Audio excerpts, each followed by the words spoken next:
Jam menunjukkan pukul 23.57 ketika notifikasi terakhir malam itu muncul di layar ponselku. Aku baru saja menyelesaikan order ke-6 dan sedang berpikir untuk pulang. Tapi notifikasi itu muncul dengan suara yang berbeda. Atau mungkin aku hanya lelah. Aku menatap layar. Titik penjemputan ada di pinggir kota, daerah yang asing bagiku, dan nyaris tak pernah kumasuki sejak pertama kali bekerja sebagai driver ojek online. Tarifnya tinggi. Lebih tinggi dari biasanya. Ada tambahan biaya karena jarak jauh dan jam malam. Kupandangi saldo aplikasiku yang mulai menipis. Kuhela napas, memutar badan, dan menekan tombol terima. Mesin motorku menyala dengan sedikit tersendat. Aku menarik napas panjang, menyesuaikan posisi duduk, dan meluncur menembus malam. Jalanan mulai lengang. Di beberapa ruas, lampu jalan padam total, menyisakan hanya sinar lampu motorku yang membelah gelap. Angin malam menusuk, membawa aroma lembab dan tanah basah. Pohon-pohon di pinggir jalan berdiri seperti bayangan bisu, menatapku lewat ranting-rantingnya yang melambai. Aku terus memacu motor, mengikuti rute yang ditunjukkan aplikasi. Semakin jauh, semakin sepi. Tak ada rumah, tak ada warung, bahkan tak ada anjing jalanan. Peta menunjuk satu titik di ujung jalan berbatu. Aku perlambat motor, memastikan tidak melewatkan lokasi. Lalu aku tiba, tepat di depan sebuah lahan kosong dengan deretan pohon besar menjulang di kejauhan. Tidak ada siapa-siapa. Kuambil ponsel, memastikan aku tidak salah lokasi. Titiknya benar. Aku menunggu beberapa saat, menoleh ke kiri dan kanan, menajamkan pendengaran. Hanya suara jangkrik dan desir angin yang melintas melalui dedaunan. Lalu, aku melihatnya. Dari balik pohon paling besar, sesosok wanita muncul perlahan. Ia mengenakan baju putih panjang yang tampak lusuh. Rambutnya panjang menutupi sebagian wajahnya. Langkahnya pelan, nyaris tanpa suara. Ia berjalan ke arahku seakan-akan sudah tahu bahwa aku menunggunya. Ada dorongan dalam diriku untuk menyalakan motor dan kabur. Tapi tubuhku kaku. Hanya mataku yang bisa bergerak, mengikuti pergerakannya hingga ia berhenti tepat di sampingku. Lalu ia naik ke jok belakang, tanpa sepatah kata pun. Yang aneh, aku tidak merasakan perubahan berat apapun. Biasanya, jika ada penumpang naik, motorku akan sedikit menurun karena beban. Tapi kali ini, tidak ada apa-apa. Seperti tidak ada siapa-siapa. Layar ponselku menyala sendiri. Aplikasi menunjukkan titik tujuan, sebuah alamat yang asing, tapi familiar di telingaku. Nama jalannya jarang muncul di pesanan biasa. Aku menatapnya lama. Lalu teringat, aku pernah mendengar nama itu. Bukan dari aplikasi, tapi dari cerita orang-orang. Sebuah kompleks pemakaman tua, yang kabarnya sudah tidak digunakan lagi sejak bertahun-tahun lalu. Keringat dingin mulai menetes dari pelipisku, meski udara malam begitu menusuk. Aku mencoba menenangkan diriku. Mungkin saja dia tinggal dekat sana. Mungkin dia memang tinggal di rumah penjaga makam. Mungkin. Kuputar gas pelan. Motor mulai melaju kembali, menembus jalan yang makin sempit dan gelap. Tak ada satu kendaraan pun yang kutemui. Aku bahkan tidak yakin apakah jalan ini masih terdaftar resmi di peta kota. Di belakangku, ia tetap diam.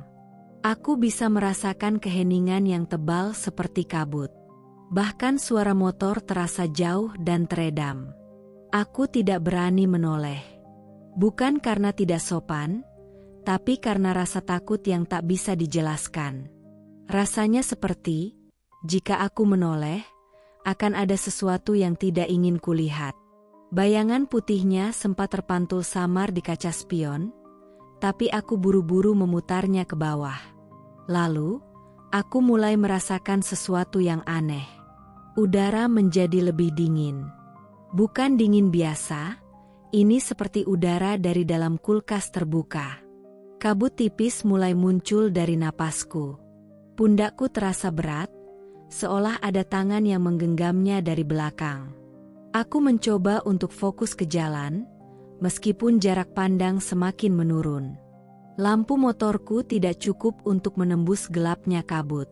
Akhirnya aku sampai di tujuan. Sebuah gerbang besi tinggi yang sudah berkarat, terbuka sedikit seperti sedang menunggu. Di baliknya, deretan nisan tampak berbaris tak rapi, beberapa nyaris tenggelam oleh semak liar.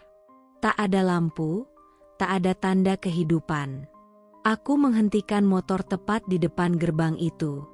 Menunggu. Perlahan, tanpa suara, ia turun dari motor. Tapi aku tidak mendengar langkah kaki. Tidak ada suara gesekan alas kaki dengan tanah. Hanya keheningan. Ia berdiri di depan gerbang, menghadap ke dalam. Tidak bergerak. Aku ingin bertanya. Ingin memastikan apakah dia baik-baik saja, atau apakah aku harus menunggu. Tapi mulutku terkunci. Tenggorokanku kering. Aku menatapnya melalui kaca helm yang mulai berkabut dari dalam. Lalu tanpa sadar, aku memundurkan motor dan berbalik arah. Tidak ada suara yang mengiringi kepergianku. Tidak ada ucapan terima kasih.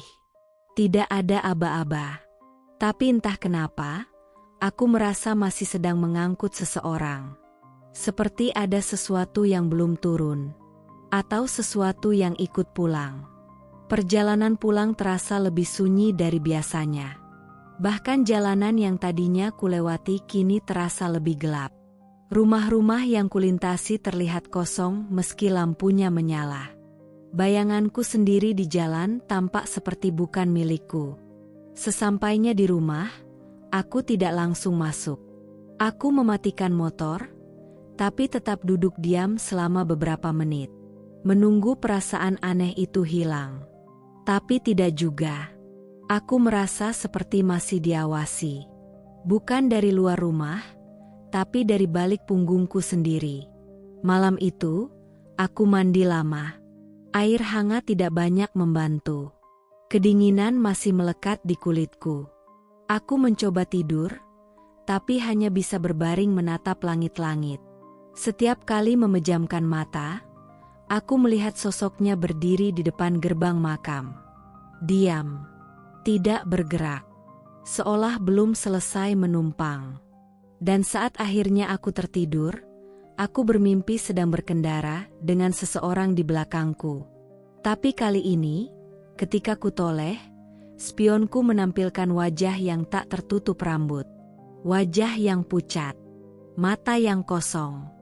Mulut yang setengah terbuka.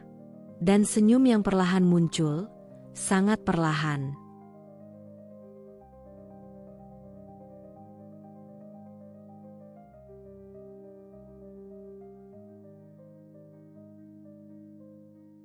Motor berhenti perlahan di depan gerbang besar yang tampak seperti sudah lama tidak disentuh manusia. Besi tua itu berkarat, sebagian besar cat hitamnya terkelupas, menyisakan warna coklat kehijauan yang berjamur. Gerbang itu terbuka sedikit, seperti seseorang telah masuk sebelumnya, atau lebih menakutkan lagi, seperti sedang menungguku. Lampu jalan di sekitar sini mati total. Hanya lampu motorku yang menyinari sebagian kecil jalan berbatu dan rumput liar yang menjalar di sepanjang sisi makam.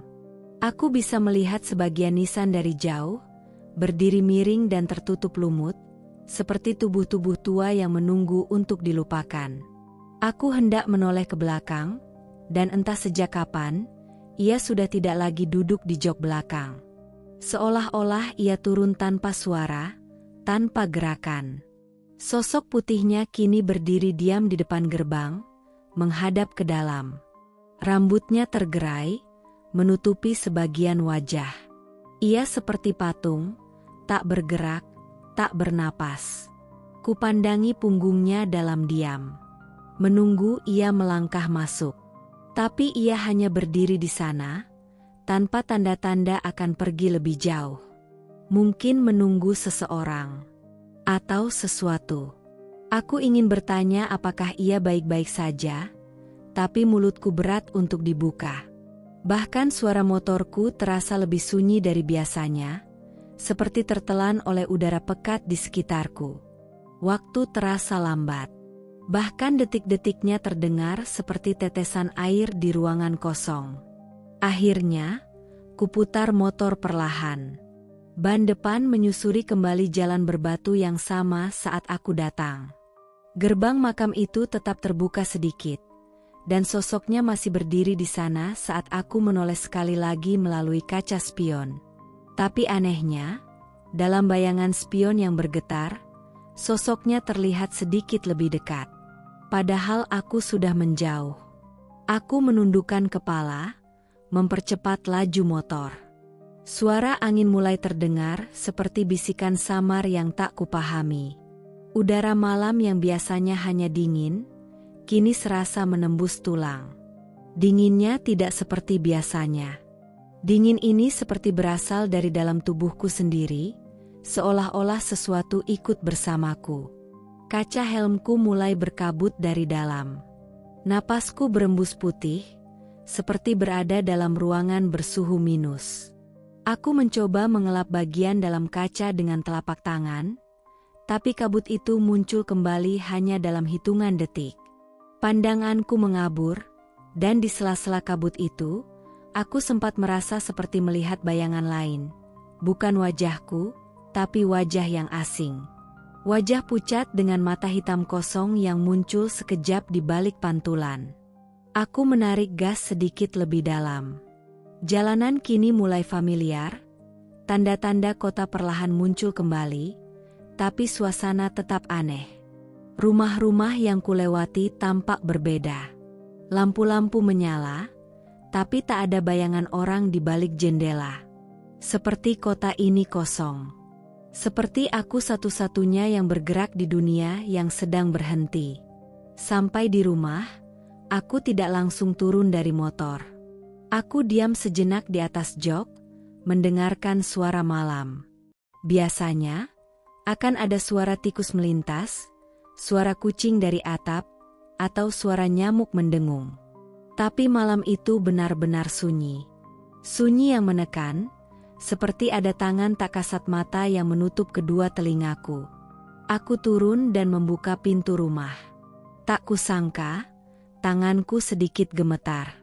Lampu ruang tamu menyorot dinding dan perabotan seperti biasa, tapi aku merasa ada yang salah. Seolah-olah semua benda di rumahku menyaksikanku pulang dengan tatapan hampa. Langkahku cepat menuju kamar mandi. Aku menyalakan air hangat dan berdiri lama di bawah pancuran. Uap mengepul, dan sedikit demi sedikit tubuhku terasa lebih ringan.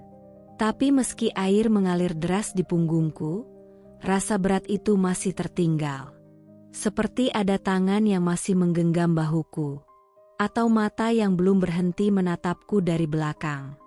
Aku mendongak, memejamkan mata, mencoba menenangkan diri. Tapi di sela-sela suara air, aku mendengar sesuatu.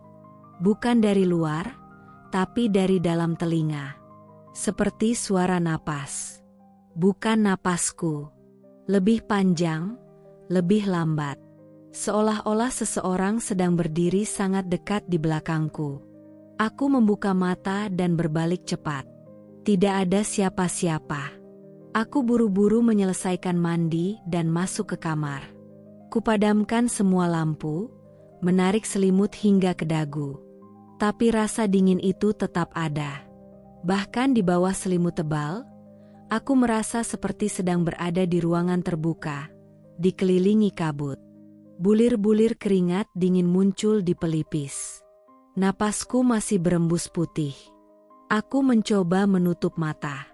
Tapi setiap kali hampir terlelap, bayangan gerbang itu muncul. Gerbang besi tua, terbuka sedikit. Dan di depannya, sosok wanita itu berdiri diam. Punggungnya menghadapku. Tidak bergerak. Tidak masuk. Tidak pergi. Dalam salah satu mimpiku yang terpotong, aku melihat dia menoleh perlahan. Tapi tidak sepenuhnya. Hanya cukup untuk menunjukkan setengah wajahnya yang pucat dan mata hitam kosong itu. Mulutnya terbuka, seperti hendak berbicara, tapi tak ada suara yang keluar.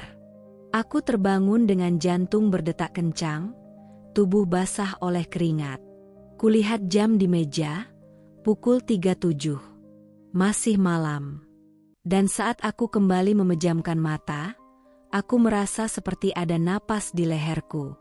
Pelan. Dingin. Malam berikutnya aku kembali bekerja. Kupikir menyibukkan diri akan membantu mengalihkan pikiran dari kejadian semalam. Tapi sepanjang hari, aku seperti berjalan dalam kabut. Makan tidak terasa, obrolan di grup driver hanya kulihat sekilas, dan bahkan suara klakson kendaraan lain terdengar jauh, seperti dunia sedang menurun suaranya untukku. Namun semuanya berjalan biasa. Pesanan-pesanan mengalir seperti biasa. Penumpang datang dan pergi. Sebagian sopan, sebagian diam saja. Semua terasa rutin, mekanis. Sampai waktu itu datang lagi. Pukul 23.57. Notifikasi muncul, disertai getaran halus dari ponsel yang kuselipkan di dashboard motor. Aku tidak langsung melihatnya. Tapi entah kenapa, jantungku langsung berdegup lebih cepat. Ada firasat, semacam bisikan samar yang menyentuh dasar nalarku. Saat akhirnya kutatap layar, darahku seketika seperti berhenti mengalir. Nama akunnya sama persis. Aku tidak ingat nama itu sebelumnya, tapi begitu muncul lagi, aku tahu pasti, itu dia. Akun yang memesanku malam sebelumnya. Foto profilnya hanya ikon default aplikasi. Titik penjemputan, ya. Makam itu. Kutatap layar ponsel cukup lama. Jari-jariku kaku, tak bergerak. Napasku pendek-pendek, seperti habis lari jauh. Opsi, terima, berwarna hijau menyala. Dan tanpa tahu kenapa, mungkin karena penasaran, atau karena rasa takut yang membuatku ingin tahu lebih, aku menyentuhnya. Sekali lagi, aku menembus malam. Jalan menuju makam tidak berubah. Masih gelap, masih sepi, dan lampu-lampu jalan masih mati. Tapi kali ini, aku merasa seperti tempat itu tahu aku akan datang. Seperti pohon-pohon di sisi jalan yang melambai lebih pelan, lebih menyendiri. Seperti mereka menyisihkan tempat agar aku bisa lewat. Aku berhenti tepat di depan gerbang yang sama. Masih terbuka sedikit, seperti malam sebelumnya. Tapi kali ini tidak ada siapa-siapa yang berdiri di sana. Tidak ada sosok putih. Tidak ada rambut panjang. Hanya gerbang dan kegelapan di baliknya. Aku menunggu. 5 menit. Tidak ada gerakan, tidak ada suara, bahkan jangkrik pun tidak terdengar malam ini. Hanya angin yang kadang-kadang lewat, menggoyangkan dedaunan kering di tanah. 10 menit. Aku mulai berpikir untuk pergi. Tapi sebelum sempat memutar gas, motorku bergoyang pelan. Sangat pelan, tapi cukup terasa seperti ada yang naik ke jok belakang.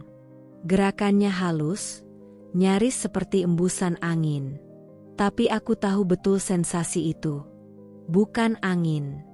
Punggungku langsung meremang. Jantungku berdetak cepat dan lambat dalam waktu bersamaan. Aku tidak menoleh. Tidak berani. Bahkan suara napasku sendiri terdengar terlalu keras di dalam helm. Lalu layar ponsel menyala. Titik tujuan muncul. Aku menelan ludah. Lokasinya bukan makam lain, bukan rumah, bukan bangunan tua. Tapi tempat yang sangat familiar. Tempatku biasa beristirahat. Sebuah area teduh di pinggir danau kecil, di luar kota. Tempat yang selama ini kupakai untuk tidur sejenak, menyendiri, atau sekadar minum kopi murah sambil memandangi air tenang. Tapi aku tidak pernah membagikan lokasi itu pada siapapun. Tanganku bergerak sendiri. Ku pelintir gas, dan motor melaju perlahan. Malam mengapitku seperti selimut yang basah dan berat. Udara dingin mulai menjalari celah-celah jaketku. Rasanya seperti dipeluk oleh kabut. Setiap kali kuambil napas, embusannya tampak jelas di kaca helm. Dingin itu kembali, lebih dalam dari malam sebelumnya. Kini ia seperti tinggal di bawah kulitku. Aku tidak tahu siapa yang ada di belakangku. Aku tidak ingin tahu. Tapi sepanjang perjalanan, aku merasakan kehadiran yang konstan. Bukan sekadar angin malam. Ada sesuatu yang duduk dengan tenang. Sesuatu yang tidak bernapas, tapi berat. Yang tidak bergerak, tapi membuat kulit leherku terasa geli seperti ada mata yang menatap. Aku mempercepat laju motor. Jalanan ke arah danau lebih kosong dari biasanya. Biasanya ada setidaknya 1 atau 2 mobil melintas, atau suara tongkrongan dari warung kopi pinggir jalan. Tapi malam itu tidak ada.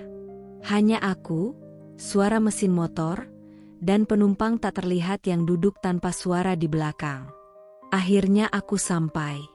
Danau itu tenang seperti selalu. Permukaannya mengilap memantulkan sinar bulan separuh. Di seberangnya, bayangan pohon-pohon tinggi bergoyang samar, seperti kepala-kepala yang mengangguk dalam gelap. Aku menghentikan motor tepat di bawah pohon besar tempat biasa aku duduk. Angin bertiup pelan, membawa aroma tanah basah dan dedaunan gugur. Aku menunggu, tapi tidak ada yang turun. Tak ada goyangan, tak ada suara langkah. Penumpangku masih ada. Atau setidaknya, aku masih merasakannya. 10 menit. Lalu perlahan, udara di sekitarku mulai menghangat.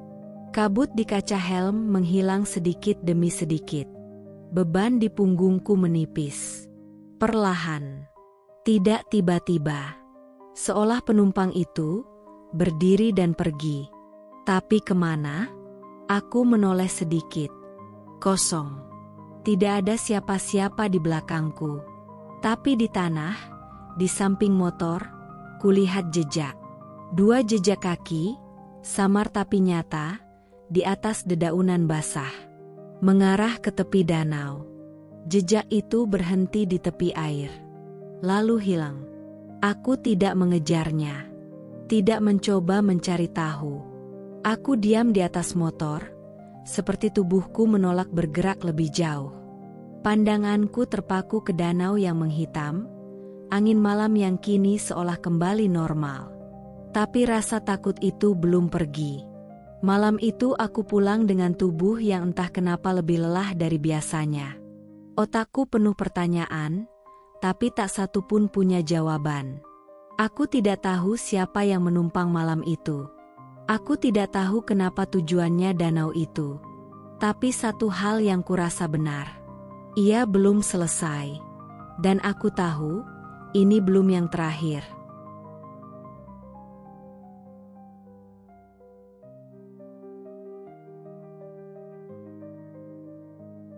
Hari-hari berikutnya terasa kabur. Seperti berjalan dalam mimpi yang tak pernah selesai. Aku bangun, beraktivitas, menyapa orang, mengendarai motor, menyalakan aplikasi, mengantar penumpang. Tapi semuanya seperti berulang tanpa warna. Seperti dunia di sekelilingku mulai kehilangan teksturnya. Setiap malam, selalu di pukul yang sama, pukul 23.57, aku menerima notifikasi dari akun yang sama. Aku sudah hafal namanya, meski tak pernah mencoba menghafalnya. Tak ada foto, tak ada histori selain catatan samar yang entah kenapa tak pernah muncul di riwayat pesanan. Tapi saat itu terjadi, pesanan masuk seperti biasa. Lokasi penjemputan tak pernah berubah, gerbang makam tua itu. Yang berubah hanyalah tujuan. Kadang alamat mengarah ke rumah tua yang terlihat kosong, dengan jendela pecah dan cat mengelupas. Kadang ke jalan buntu yang sepi, hanya ditingkahi suara angin dan gemerisik daun. Kadang hanya berputar-putar tanpa arah tujuan yang tiba-tiba berganti di tengah perjalanan, seolah-olah penumpang di belakang ingin terus bergerak, terus berjalan, tanpa pernah benar-benar sampai. Tapi satu hal yang selalu sama, aku tidak pernah melihat siapa yang naik. Setiap kali sampai di gerbang makam, aku menunggu. Tak ada yang muncul. Lalu, seperti biasa, motor bergoyang sedikit, udara menjadi dingin, dan ponselku memberitahu kemana harus mengantar. Tak ada suara. Tak ada bau. Hanya rasa dingin dan sensasi berat yang tidak seperti beban fisik, tapi lebih seperti beban dari dalam, menekan tubuhku perlahan. Awalnya, kupikir aku bisa mengabaikannya. Kupikir dengan menerima pesanan-pesanan itu, semuanya akan selesai dengan sendirinya. Tapi ternyata tidak. Orang-orang mulai memperhatikanku. Rekan sesama driver menyapaku dengan nada ragu. Mereka bilang aku kelihatan lelah, mata cekung, kulit pucat. Bahkan salah satu dari mereka menepuk pundakku dengan pelan, dan bilang aku kelihatan seperti orang yang habis keluar dari rumah sakit. Padahal aku merasa biasa saja. Ya, tubuhku memang sedikit lebih kurus. Nafsu makan hilang. Tapi rasanya, entah kenapa aku tak benar-benar peduli. Seolah tubuhku hanya kendaraan yang kugunakan karena harus, bukan karena ingin. Tidurku mulai terganggu. Setiap malam, ketika akhirnya mencoba memejamkan mata, aku seperti masuk ke lorong yang tak berujung. Aku tak pernah benar-benar tertidur. Setiap kali mulai terlelap, aku terbangun dengan napas terengah, seolah ada yang menarikku dari bawah ranjang. Atau lebih sering, aku membuka mata dan mendapati bayangan itu berdiri di sudut kamar. Diam. Tidak bergerak. Hanya menatap. Kadang-kadang, aku melihatnya di cermin. Bayangan putih di belakangku, tapi saat kutoleh, tidak ada siapa-siapa. Di kamar mandi, di pintu lemari. Bahkan saat aku sedang berkendara siang hari, aku sempat melihat pantulan wajahnya samar-samar di kaca spion. Matanya kosong, wajahnya datar. Tapi yang membuatku gemetar, ia tersenyum. Aku mulai menyimpan helmku di luar rumah. Aku tidak ingin melihat pantulan apapun. Kelelahan itu mulai menumpuk. Aku mencoba berhenti menerima pesanan malam. Kumatikan aplikasi pukul 11. Kupaksa tubuhku tidur lebih awal. Tapi malam tetap datang. Dan notifikasi itu tetap muncul. Aku sempat mencabut koneksi internet. Menyalakan mode pesawat. Bahkan menghapus aplikasi. Tapi pukul 23.57, layar ponselku tetap menyala. Ada notifikasi masuk. Selalu dari akun itu. Selalu dari titik itu. Ada malam-malam ketika aku hanya memandangi ponselku, membiarkan notifikasi itu berkedip sendiri di layar. Tapi ponselku tidak akan diam. Ia bergetar pelan. Berkedip. Berkedip lagi. Sampai kadang-kadang lampu rumahku meredup. Sampai kulihat bayangan lewat di balik tirai jendela. Kadang ada bunyi langkah kaki di depan pintu. Kadang terdengar suara deru motor di luar. Padahal aku tahu aku tidak memanggil siapa-siapa. Tapi ketika kubuka pintu, jalan kosong. Hanya suara angin dan debu. Satu malam, aku menolak pesanan itu. Kupaksa diriku tidak bergeming. Notifikasi terus muncul, seperti gelombang yang tidak berhenti memukul pantai. Tapi aku tidak menerima. Aku berbaring di kasur, menggenggam ponsel erat-erat, menatap jam yang terus bergerak pelan ke angka pukul 00. Dan saat tepat pukul tengah malam, lampu kamar padam. Layar ponselku mati. Suara napas muncul di balik punggungku. Bukan napasku. Bukan suara manusia yang kelelahan. Napas itu panjang, dalam, dan basah. seolah-olah berasal dari dada yang kosong, dari paru-paru yang tidak digunakan selama bertahun-tahun. Tubuhku tak bisa bergerak. Aku mencoba menjerit, tapi tenggorokanku kaku. Lidahku seperti membatu. Jantungku berdetak cepat, lalu pelan, lalu cepat lagi. Dan di antara ritme aneh itu, aku mendengar suara ketukan. 3 kali. Di jendela kamar. Aku tidak membuka tirai. Aku hanya diam.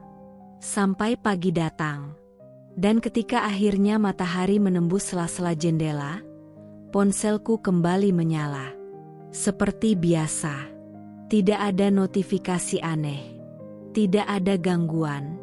Tapi di bagian histori perjalanan, di tempat yang seharusnya kosong karena aku tidak menerima pesanan, ada satu catatan masuk. Tertulis pukul 23.57. Lokasi penjemputan, gerbang makam. Lokasi tujuan, rumahku. Aku tidak membuka detailnya. Aku hanya duduk, memegangi kepala, sambil mendengar suara bisikan samar entah dari mana. Suara yang mengatakan sesuatu yang belum bisa kupahami. Tapi satu hal yang pasti, ia belum pergi. Ia ada di sekitarku. Dan mungkin, sudah lama tinggal di sini.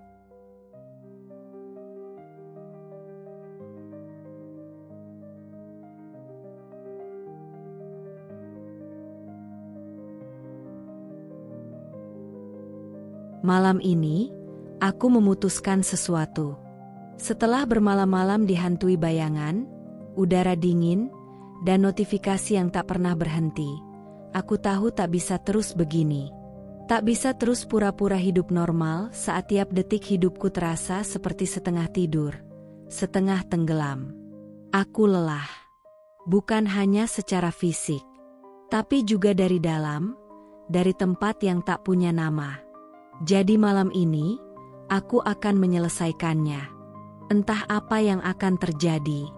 Tapi satu hal yang ku tahu, malam ini akan jadi akhir. Aku isi penuh tangki motorku. Jaket paling tebal ku kenakan. Helm ku cek rapat. Seperti bersiap menempuh perjalanan panjang yang tak tahu ujung. Bahkan sebelum notifikasi datang, aku sudah bersiap. Sudah tahu pukul berapa ia muncul. Sudah tahu apa yang tertulis di layar. Dan benar saja. Tepat pukul 23.57, layar ponselku menyala. Nama akun itu muncul, tak berubah sedikit pun. Titik penjemputan, makam yang sama. Tak ada rasa kaget. Tak ada degup jantung yang berbeda. Ini sudah seperti rutinitas. Tapi malam ini bukan rutinitas biasa. Aku menerima pesanan itu. Tanpa ragu. Tanpa berpikir. Perjalanan ke makam kali ini terasa berbeda. Jalanan yang biasa kulalui seperti lebih sepi dari biasanya. Lampu-lampu jalan padam lebih awal. Bahkan suara motorku terdengar lebih pelan, seperti menyesuaikan dengan suasana yang mulai membisu. Aku berkendara pelan, tapi tegas. Seolah tubuhku sudah tahu arah meski pikiran belum menyusul. Gerbang makam terbuka seperti biasa. Tidak sepatah suara pun menyambutku. Tidak ada angin, tidak ada jangkrik, tidak ada bisik daun. Hanya kesunyian yang tebal dan pekat, menggantung di udara. Aku berhenti di tempat yang sama. Dan seperti biasa, aku tidak menoleh. Tapi aku tahu ia di sana. Duduk di belakang. Tak ada suara, tak ada beban nyata. Tapi hawa dingin yang merayap cepat menjalar ke tulang. Hela napas yang tak terdengar tapi terasa, seperti embusan waktu yang berhenti. Kutatap layar ponsel. Kosong. Tidak ada tujuan. Hanya layar kosong, seolah aplikasi pun tak lagi tahu harus membawaku kemana. Aku menunggu. Tapi tidak ada perubahan. Tidak ada pembaruan arah. Tidak ada sinyal. Lalu, sesuatu yang aneh terjadi. Tanganku mulai bergerak sendiri. Gas motor diputar pelan. Roda mulai berputar. Tapi aku tidak tahu kemana akan pergi. Tak ada niat, tak ada rencana. Tapi setiap belokan terasa akrab. Setiap tikungan seperti memanggil. Seolah jalanan sudah ditentukan sebelumnya, dan aku hanya mengikuti pola yang tak kasat mata. Kota mulai menghilang. Lampu-lampu menghilang. Gedung-gedung menjauh di belakangku. Jalanan mengecil, berubah jadi jalur sempit yang ditelan kabut. Pohon-pohon tinggi muncul di sisi jalan, berdiri kaku seperti penjaga yang tak bersuara. Tak ada mobil lain, tak ada orang lain, hanya aku. Dan sesuatu di belakangku. Aku terus melaju. Jauh lebih jauh dari biasanya. Jalan yang kulalui seperti mimpi yang samar, pernah kulalui, tapi tak pernah sadar. Ada ingatan yang mengambang di permukaannya, tapi tak pernah benar-benar muncul. Hingga akhirnya aku berhenti. Bukan karena aku ingin, tapi karena tubuhku tahu sudah sampai. Di hadapanku, jalan terputus. Hutan di kiri dan kanan. Langit malam hitam tanpa bintang. Tanpa suara. Tanpa kehidupan. Hanya satu-satunya suara yang tersisa adalah suara napasku. Atau setidaknya kupikir itu napasku. Dan untuk pertama kalinya, aku menoleh. Kosong.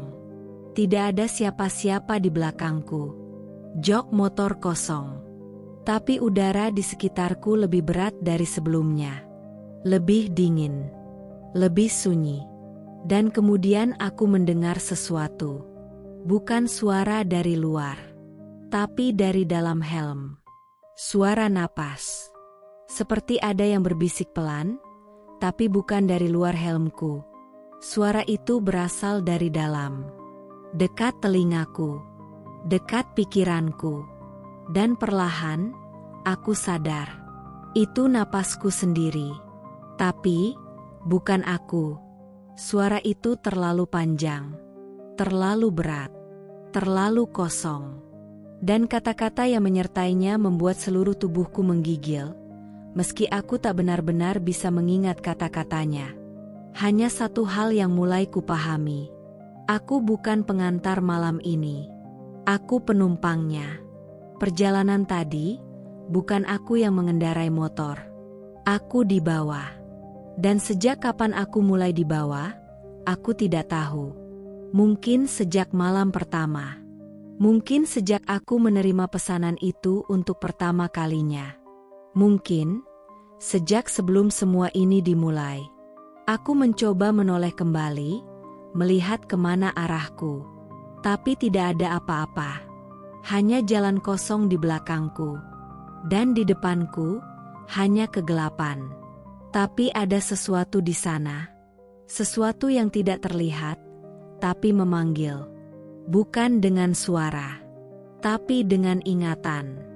Dengan rasa yang dalam, yang pernah kulupakan. Malam itu, aku turun dari motor. Dan untuk pertama kalinya, aku tidak merasa takut. Karena malam itu bukan tentang lari. Bukan tentang membawa seseorang ke tempat yang mereka tuju. Tapi tentang mengantar diriku sendiri ke tempat yang seharusnya kutuju sejak awal. Mungkin aku sudah mati sejak lama. Mungkin aku tak pernah benar-benar pulang dari perjalanan pertama itu. Atau mungkin, selama ini, aku hanya membawa tubuh ini keliling kota, mencoba merasa hidup kembali. Tapi malam ini, semuanya selesai.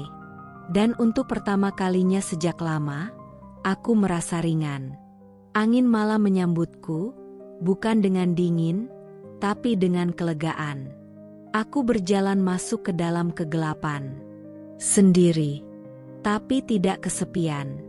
Dan motorku tetap menyala. Mesin bergetar pelan.